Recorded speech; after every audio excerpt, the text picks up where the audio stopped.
Vitajte pri pravidelnom prehľade najnovších udalostí z oblasti daní, účtovníctva a legislatívy. Prajeme príjemné počúvanie. Na stole poslancov v parlamente už leží vládny návrh zákona, tretí konsolidačný balíček, ktorý má ozdraviť verejné financie.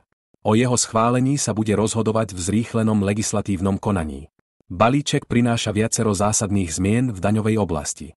Napríklad, v zákone o daní z príjmov pribúdajú nové pásma progresívneho zdanenia pre fyzické osoby, prináša aj zvýšenie daní pre hazardné hry a po novom bude platiť aj nové pásmo daňovej licencie pre najväčšie firmy. Okrem toho sa zvýšia odvody samostatne zárobkovo činným osobám či zamestnancom. Zmeny sa dotknú aj DPH. Platitelia, ktorí používajú firemné autá aj na súkromné účely, si budú môcť uplatniť iba paušálne odpočítanie dane vo výške 50%.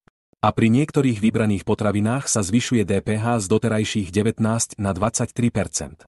Samostatné úpravy čakajú aj regulované odvetvia. A napokon, pri daní z poistenia sa sadzba zvyšuje na 10%. Detailné informácie sú zverejnené aj na webe SKDP. Slovenská komora daňových poradcov v súvislosti s tretím konsolidačným balíčkom informovala verejnosť, že ho vníma so znepokojením. Za najväčšie negatívum považuje chýbajúcu odbornú diskusiu a skrátené legislatívne konanie. Rizikom sú aj možné daňové úniky, hoci si vláda od neho sľubuje opak. Parlament do druhého čítania posunul aj vládny návrh zákona o dorovnávacej dani na zabezpečenie minimálnej úrovne zdanenia nadnárodných skupín podnikov a veľkých vnútroštátnych skupín, ktorým sa mení zároveň aj zákon o medzinárodnej pomoci a spolupráci pri správe daní. Vláda schválila nariadenie o zániku daňového nedoplatku zodpovedajúceho nezaplatenej sankcii prislúchajúcej k zaplatenej dani a o upustení od uloženia pokuty a od vyrúbenia úroku z omeškania. Schválené to bolo v skrátenom legislatívnom konaní. Sociálna poisťovňa varovala verejnosť pred podvodníkmi v súvislosti s kontrolou prepočtu dôchodku. Odporúča, aby ich ľudia nevpúšťali domov a nedávali im peniaze.